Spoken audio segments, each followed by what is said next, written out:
Dans l'actualité des idées, pourquoi s'engage-t-on aujourd'hui ? À 3 jours du premier tour de la présidentielle, la défiance, voire l'indifférence, semble réelle à l'égard de l'élection la plus prisée, la plus mobilisatrice habituellement de la vie politique française. Le taux d'abstention pourrait battre un nouveau record. Les sondages le mettent, le place entre 25 et 30%. Alors pourquoi cette désaffection vaut-elle vraiment renoncement ? On en parle aujourd'hui avec nos deux invités. La politologue, politiste Anne Muxel, directrice de recherche au CNRS, Cevipof Sciences Po, de citoyenneté politique, de participation politique. Vous êtes spécialiste aussi des questions de la jeune génération, tout ce qui tourne autour de ces sujets-là. Vous êtes précédemment l'auteur de Politiquement jeune. Bonjour à vous, Anne Muxel. Bonjour. À nos côtés également, Adélaïde Zulfika Parsik, directrice de BVA Opinion, enseignante à Sciences Po.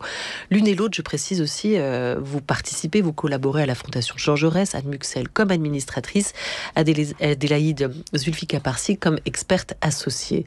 Toutes les deux, vous co-signez Les Français sur le fil de l'engagement aux éditions de l'Aube, une étude sur les représentations et les pratiques des Français en matière d'engagement. Le sont-ils réellement et comment le sont-ils ? Adélaïde Zulfika Parsik, bonjour. Bonjour. Merci d'être avec nous. Est-ce que le contraire de l'engagement, c'est l'abstention, si on fait un effort de définition ? Je dirais non. Je laisserai Adélaïde répondre à cette question, mais je dirais non, parce que au fond, ce que l'on observe, d'abord, c'est une diversité des formes d'engagement et des façons dont les Français conçoivent aujourd'hui l'engagement. Il n'y a pas que l'engagement électoral, il y a toutes sortes d'autres formes d'engagement politique, mais aussi d'engagement civique, d'engagement dans la proximité finalement de sa vie quotidienne. Donc ce qui ressort de ce livre, c'est justement cette conception extensive de ce qu'est l'engagement aujourd'hui. Et puis par ailleurs, pour répondre très précisément à votre question, l'abstention, c'est effectivement ne pas participer à la décision électorale, mais ce qui fait aujourd'hui la dynamique de l'abstention, c'est toute cette part politique et protestataire de l'abstention qui fait que certains qui s'abstiennent, qui par ailleurs s'intéressent à la politique, par ailleurs peuvent même se sentir proches d'un parti politique, s'abstiennent pour dire leur mécontentement et donc pour envoyer un message politique. Donc c'est aussi une forme d'engagement. Comment on définit l'engagement ? S'engager, qu'est-ce que c'est en fait ? Alors, c'est pas évident à définir. La façon dont nous on l'a construit dans le livre et dans l'étude sur laquelle s'appuie le livre, c'est sur ce qu'on pourrait appeler une mobilisation pour le collectif, quelle que soit la forme que prend cette mobilisation. Anne en a parlé il y a un instant, et c'est l'objet du livre. Il y a toute une série de palettes de formes d'engagement, mais c'est effectivement quand l'individu se projette dans la défense d'une cause, d'une conviction, et projette cette défense dans un univers plus collectif et que ça dépasse sa sphère strictement privée. Oui, cette idée d'une interaction quand même entre l'individu et le groupe, et puis de valeurs positives qui s'en dégagent, et une connotation tout simplement autour de ce terme qui l'est et qui le reste aujourd'hui en France. Quand on parle d'un écrivain engagé, d'un citoyen engagé, cette idée d'engagement, elle est perçue quand même très positivement encore ici pour nous. Anne Muxel ? Oui, l'engagement, c'est le dépassement de soi pour le collectif, pour quelque chose qui déborde simplement l'espace privé.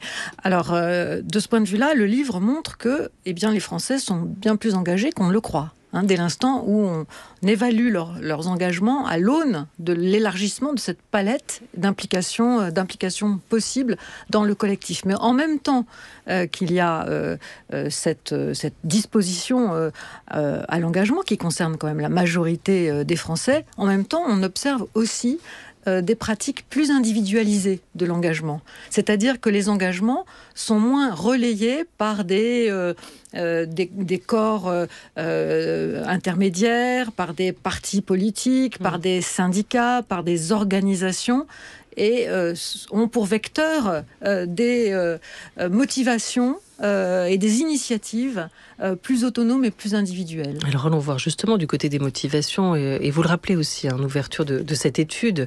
En 2006, le sociologue Pierre Rosanvallon voyait plutôt dans l'abstention, ou déjà dans l'abstention, une mutation de la citoyenneté, plutôt cela que le signe d'une crise de la démocratie, des mots qu'on entend très régulièrement aujourd'hui. Vous l'avez pris au mot et vous êtes allé chercher tenter de comprendre pourquoi les Français s'engagent aujourd'hui. S'ils se désengagent des urnes, ils s'engagent ailleurs. Le citoyen serait toujours un citoyen actif, mais un citoyen surveillant davantage qu'un citoyen électeur. La manière de procéder, comment vous avez analysé ça, ces nouvelles pratiques, et tenter de comprendre où est-ce que les Français porter leur engagement aujourd'hui? Comment on fait pour essayer de déterminer ça, cerner cette question-là en termes de méthodologie? Alors, on l'a fait de différentes manières et je laisserai Anne compléter ensuite. Mais on l'a fait d'abord d'une manière très très simple. En posant la question. Exactement. En posant la question dans l'étude qu'on a réalisée auprès de 3000 Français, en leur demandant ce que engager, s'engager voulait dire pour eux. Et d'ailleurs, on a eu quelques surprises, comme par exemple le fait que spontanément, alors je dis bien spontanément, quand on leur demande ce que ça veut dire s'engager, seuls 3% des Français font l'association directe avec la politique. Ça ne présume pas du rapport qu'il peut y avoir entre engagement et politique, mais on voit bien que c'est pas forcément la forme première qui leur vient à l'esprit. Ensuite, on a testé toute une série de comportements, d'attitudes, d'opinions, et allant de l'engagement à travers le vote jusqu'à d'autres formes d'engagement plus, on va dire, plus novatrices, signer des pétitions en ligne, s'engager dans des associations, faire des dons, et puis allant jusqu'à l'engagement qu'on a qualifié numérique. Et à partir de là, à partir de ce corpus de réponses, on a travaillé avec Anne à la construction d'une typologie pour regrouper les individus en différentes catégories et identifier tant des registres d'engagement que des types, des profils d'engagés. Avec cette première grande leçon qui est qu'effectivement l'engagement se distingue de plus en plus de la pratique électorale. Sur ce point, je vous propose d'écouter les mots du sociologue Vincent Tiberge, auteur de Extinction de vote sur les jeunes et le vote. Tout ça participe d'une transformation plus large de la culture de la démocratie. Il faut bien voir que derrière, c'est aussi la manière dont se transforment progressivement les citoyens. C'est-à-dire que ce vote ritualisé, ce vote avec une forte connotation symbolique, il correspondait très bien à une culture citoyenne qui était une culture de remise de soi. On était dans une logique où les citoyens se considèrent pas forcément comme légitimes, comme capables de jouer un rôle autre que celui de désigner ceux qui pourront prendre les décisions à sa place. Et donc le vote allait aussi très très bien avec une culture de la démocratie qui était une culture verticale, qui était une culture où la place du citoyen était secondaire et ce qui comptait c'était ceux qui exerçaient le pouvoir, ceux qui participaient à la décision publique à travers l'élection. Et c'est là où aussi il faut se souvenir que l'élection c'est une signification double. C'est à la fois un processus démocratique et un processus aristocratique qui permettait de distinguer des représentants qui nous étaient supérieurs. Or, cette logique-là est une logique qui est en train de progressivement disparaître à mesure que le renouvellement générationnel s'opère. Anne Muxel, sur cette idée de la verticalité qu'impose le vote comme pratique, est-ce que à partir de là, il y a eu effectivement cette tendance à chercher des modes d'engagement, des pratiques d'engagement beaucoup plus horizontales? Si par verticalité, on entend le principe du vote en démocratie, c'est d'arriver à désigner la représentation politique, c'est-à-dire la façon dont le peuple va pouvoir organiser sa souveraineté. Oui, alors effectivement, cette verticalité, elle est centrale dans l'organisation de la démocratie représentative. Mais ce que je voudrais dire, c'est que dans les jeunes générations, ce qui change profondément, c'est cet affaiblissement de la norme du devoir de voter. Dans les jeunes générations, on vote de moins en moins par devoir, mais on vote de plus en plus quand on vote, parce qu'on considère que c'est un droit, le droit de s'exprimer, le droit de se faire entendre, et que c'est un vecteur parmi d'autres, puisque les jeunes savent, d'ailleurs encore mieux que les générations qui les précèdent, utiliser différentes palettes, différents registres d'expression, de participation politique. Mais voilà, ce que l'on observe, c'est du coup cet affaiblissement du devoir de voter, et du coup le vote devient davantage un droit, et aussi s'affirme le fait que l'on peut avoir le droit de ne pas voter, et ça peut être aussi revendiqué, d'où cette part de cette abstention d'enjeux politiques que j'avais qualifié dans des travaux précédents, notamment menés avec Jérôme Jaffray. On avait différencié le vote, l'abstention d'enjeux politiques, qui est une abstention de nature politique, de ce que l'on avait appelé une abstention hors du jeu politique, effectivement, qui émanent de citoyens qui se sont détournés de la politique. Mais les jeunes générations quand elles s'abstiennent, il y a cette part effectivement de s'abstenir dans le jeu politique qui est importante. Est-ce qu'il y a le sentiment, Adélaïde Zulfikar Passik aussi, que pour les jeunes aujourd'hui, ou pour ceux qui votent, en tout cas, qui font encore cet effort de voter, avec quand même une petite réticence, l'idée ou le sentiment que c'est peut-être le plus petit engagement possible et qu'il y a des engagements plus grands à réaliser, qui impliquent un don de soi plus important, un sacrifice aussi, et que c'est que comme ça que l'engagement prend vraiment du sens. Alors, justement, c'était un des enseignements du livre, c'est que les jeunes, effectivement, il y a cette transformation du rapport aux jeunes qu'évoquait Anne, qui est beaucoup plus un droit pour les jeunes qu'un devoir. En revanche, on n'a pas observé un désinvestissement du vote de la part des jeunes. Alors, les jeunes ont toujours moins voté que leurs aînés, mais c'est pas plus important aujourd'hui. Et d'ailleurs, à la question de savoir quels sont parmi les différents outils à leur disposition, ceux qui leur permettent de mieux défendre une conviction, une idée, une forme d'engagement, le vote reste perçu pour les jeunes, en tout cas dans sa dimension symbolique, aussi important qu'il ne l'est pour leurs aînés. Mais c'est vrai que chez les jeunes s'ajoutent d'autres moyens d'action qui peuvent égaler ou légèrement surpasser le vote, comme par exemple le fait de justement un engagement associatif. C'est quelque chose qui est très fort chez les jeunes, mais c'est pas non plus, il n'est pas apparu que le vote était le plus petit engagement possible. C'est une forme d'engagement qui est chahutée, concurrencée par d'autres formes d'engagement, mais ce n'est pas la plus petite. En tout cas, c'est pas ce qui est apparu dans l'étude. Alors pourquoi ? Oui, non, ce que dit Adélaïde est très important, parce que effectivement, on pourrait penser qu'il y a, puisqu'on vote pas ou on vote moins, du coup, on participe autrement. Il n'y a pas de concurrence finalement entre les deux. On se rend compte que ceux qui participent le plus à des formes dites non conventionnelles d'expression politique, les manifestations de rue, la signature des pétitions, le boycott de produits, etc., sont aussi ceux qui votent le plus. Donc il y a plutôt articulation entre cette forme d'expression classique, entre conventionnelle l'engagement qu'est le vote électoral et l'engagement plus protestataire, d'autres formes d'engagement. Ouais. Les jeunes et l'engagement, si on reste un peu avec eux, on se concentre un peu sur cette catégorie de la population, quels sont les chiffres ? Combien de jeunes s'engagent et vers quoi tend cet engagement ? Alors, de jeunes qui s'engagent dans les structures, on va dire, traditionnelles de la militance politique, les partis politiques, les syndicats, il y en a très peu. C'est entre 1 et 2% des jeunes qui s'engagent concrètement dans un parti politique. Il n'y en a pas beaucoup plus parmi les Français en général. Donc de ce point de vue-là, une lichette dans le camembert éventuel. De ce point de vue-là, les jeunes ne sont pas différents.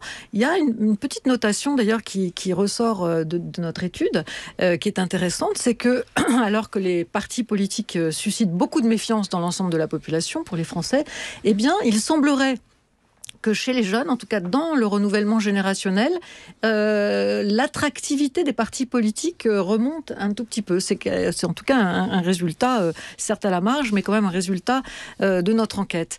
Après, les jeunes s'engagent très, très largement dans des manifestations, en tout cas sont disposés à s'y engager. Dans une enquête assez récente que j'ai pu mener, l'Observatoire de la génération Z, j'ai pu mesurer concrètement que parmi les 16-18 ans, donc des tout jeunes, scolarisés dans des classes de seconde à peu près, 1 sur 5 avait déjà participé à une marche pour le climat. C'est quand même beaucoup. Et on a à peu près une moitié de jeunes, 18-25 ans, qui a déjà participé à une manifestation de rue. Donc on voit bien qu'il y a une présence dans l'arène politique, au travers effectivement de ces formes expressives, plus autonomes, de la mobilisation collective au nom de causes considérées par ces jeunes comme cruciales. Et la question notamment de l'écologie et de l'environnement est considérée par les jeunes comme cruciale. Mais ce qui est intéressant, c'est que là, si l'on essaie de faire la correspondance avec le vote, on voit que le candidat écologiste, les partis écologistes, il y a un petit surcroît de vote chez les jeunes pour ces partis, mais pas massif.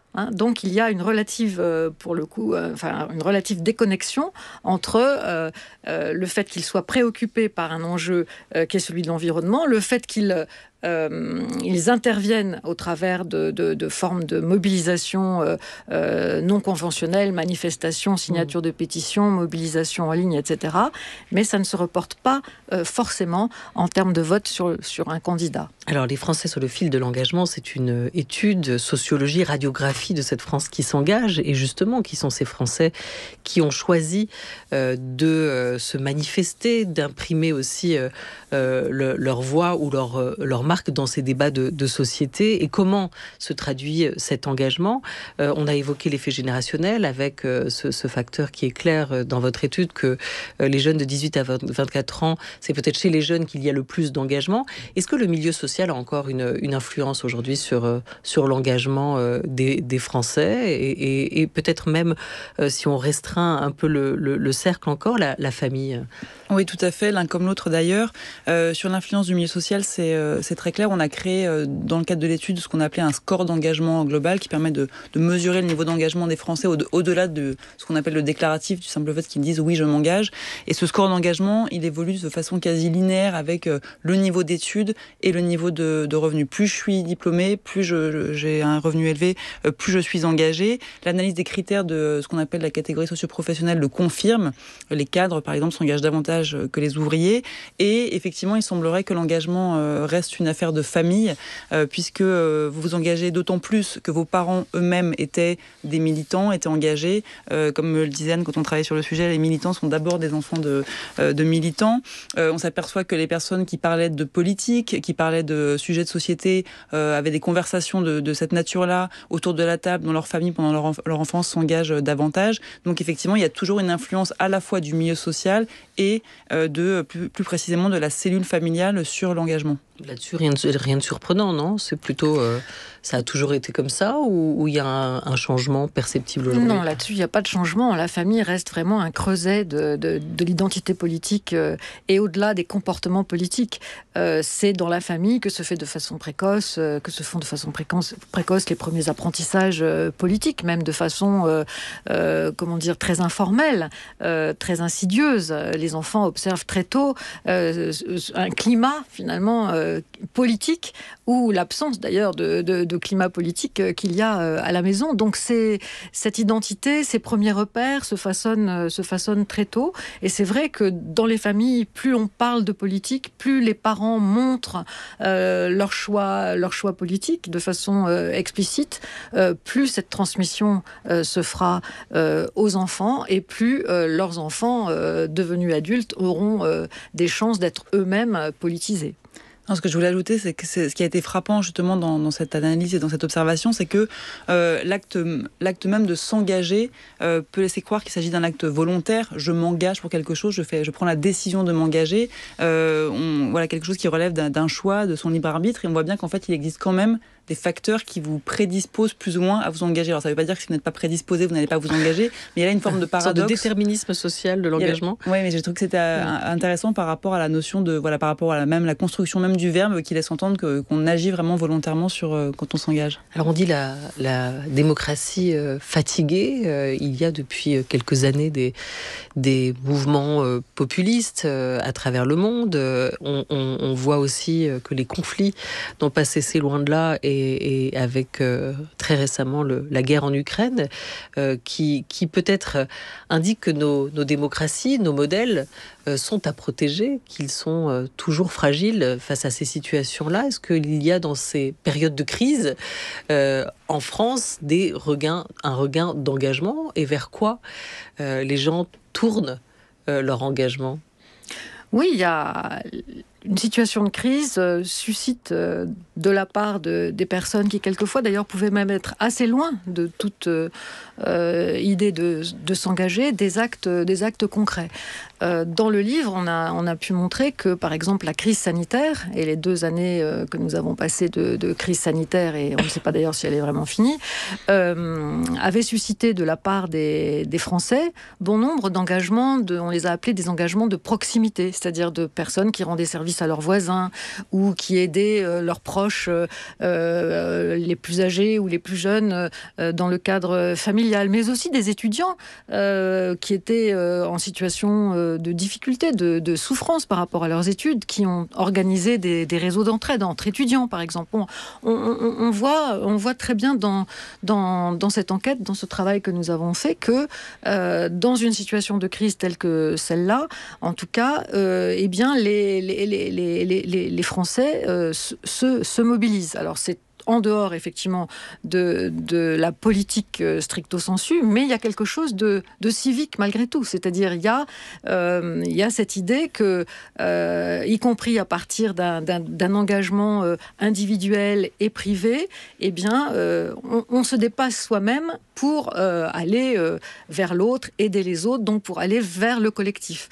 Et aujourd'hui, on le voit aussi, on a déjà des premiers retours, mais par rapport à la guerre en Ukraine, bon nombre de citoyens, de Français, et bien au-delà d'ailleurs des seules frontières de notre pays, font preuve aussi d'engagement, d'entraide, de solidarité. Avec le sentiment qu'on va changer les choses, qu'on peut agir sur le réel? Alors, je ne sais pas si c'est avec le sentiment qu'on peut changer les choses, parce que ça, c'est effectivement sans doute le plus difficile, mais avec en tout cas le sentiment que l'on peut faire quelque chose à sa mesure à soi, donc à l'échelle de l'individu, et que l'on peut surtout faire quelque chose pour aider. Je crois que cette dimension aussi de l'entraide et de la solidarité est aujourd'hui très importante, y compris dans les mouvements sociaux. Regardez, au moment des Gilets jaunes, c'était quelque chose qui était très mis en avant aussi par les Gilets jaunes, hein, cette solidarité, cette entraide, cette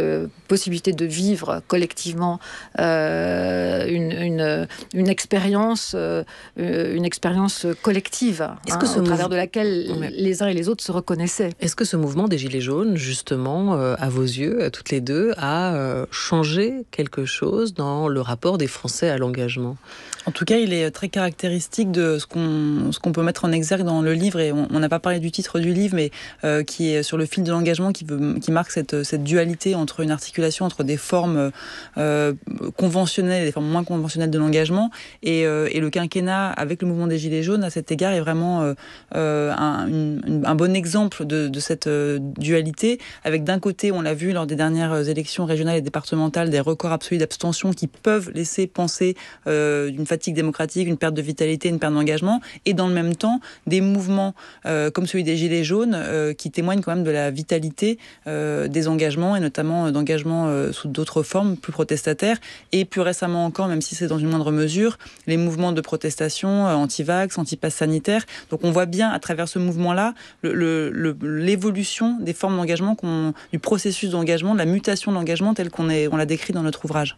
Mais elle va où exactement cette mutation pour vous ? Alors elle va, ce qu'elle Vous dites de forme plus conventionnelle à moins conventionnelle, mais qu'est-ce que ça raconte ? Ça raconte un processus d'individualisation de l'engagement qu'on voit dans toutes les formes. On parlait à l'instant de l'engagement éventuellement pendant la crise sanitaire, l'engagement pour les Ukrainiens. On voit que de plus en plus, on a une articulation nouvelle entre des préoccupations individuelles et la façon dont ces préoccupations trouvent un écho dans des mouvements plus collectifs. Et c'est justement dans cette nouvelle articulation que se déclenchent les actions citoyennes. Des actions citoyennes qui apparaissent arrimées d'abord aux affects et aux émotions. Comme si effectivement, je m'engage, mais si ça fait sens par rapport à ma vie, à mon quotidien, si ça vient réveiller quelque chose en moi. Donc on est moins qu'avant dans un engagement qui est... j'ai envie de dire presque pour la beauté de l'art, d'abord pour le collectif, d'abord pour un idéal universaliste. C'est d'abord un engagement qui prend sa source dans son être intime, et du coup c'est un engagement qui est parfois plus volatile, plus intermittent, moins durable, et c'est ça que ça dit en tout cas de la mutation de l'engagement. On s'engage parce que ça nous fait du bien de s'engager ou de nous engager, d'aller vers l'autre, plus pour ces raisons-là qu'auparavant, où il y avait dans l'engagement et dans les structures collectives et intermédiaires par lesquelles cet engagement transitait, l'idée de changer le monde aussi, changer le réel. Oui, Adélaïde a très bien résumé effectivement ce qu'est l'engagement aujourd'hui, cette nouvelle articulation entre l'individualisation et le collectif. C'est vrai que la panoplie du militant classique est maintenant révolue, c'est-à-dire un militant qui s'engageait d'abord pour des raisons idéologiques, dans un cadre idéologique précis, sur le temps long, sans forcément voir directement le débouché de cet engagement se concrétiser. Donc ça, c'est vrai que c'est terminé d'une certaine façon. On a aujourd'hui, pour ressort de l'engagement, cette nécessité d'une efficacité concrète, mais aussi d'un résultat assez immédiat. Le tempo même de l'engagement a changé. Il est beaucoup plus rapide, il est beaucoup plus exigeant aussi en matière de résultats. Et ça, c'est un changement par rapport à effectivement l'engagement plus traditionnel. Vous en ressortez plutôt optimiste de cette enquête, de cette étude? Finalement, on était parti pas très optimiste, mais à l'arrivée, oui, nous sommes plutôt optimistes, je crois, Adélaïde, non ? Oui, mais à partir du moment où on accepte les nouvelles formes de l'engagement et les nouveaux espaces, on n'a pas parlé du numérique, qui est un nouvel espace de débat démocratique, il faut canaliser, mais il faut qu'on accompagne ces mutations pour continuer à faire vivre l'engagement. Adélaïde Zulfikar Passik, Anne Muxel, les Français sur le fil de l'engagement. Votre étude vient de paraître aux éditions de l'Aube avec la Fondation Jean Jaurès. Merci beaucoup à toutes les deux.